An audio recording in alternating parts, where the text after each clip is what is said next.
In today's video, I'm going to teach you how to select a conversion date in Xero. Whether you're new to using Xero or just need a refresher on how to manage this particular aspect, I'm here to guide you through the process step by step. By the end of this tutorial, you'll feel confident in navigating the system and making the changes you need effortlessly. First things first, let's make sure you're logged into your Xero account.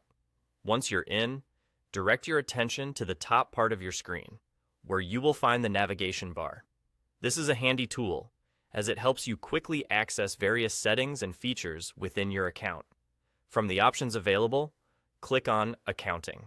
This step is your gateway to a multitude of accounting settings you might need to adjust from time to time. After clicking Accounting, a menu will appear with several different choices. From this menu, you need to select Accounting Settings. It's in these settings that you can find detailed controls over how your financial data is managed within Xero. Take your time here if you need to explore other settings. However, for today, we are focusing on making sure your conversion balances are correct. Once in the accounting settings, the next part of our journey takes us to the Conversion Balances section. Click on it, and this will lead you to where you can manage historical financial data tied to your account. It's here that you track back and make sure everything is aligned with your actual financial status. This is significant if you have recently migrated or started fresh with Xero and need to ensure past balances match up. Now for the main focus of our task, selecting your conversion date. You'll see an option labeled Conversion Date. Clicking on this will present you with an interface that allows you to specify your correct conversion date.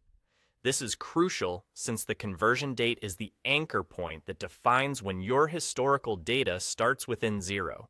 Picking the right date ensures the data reflected in your accounting system is accurate and up to date. Finally, once you've selected the appropriate date, you're all set. That sums up the process.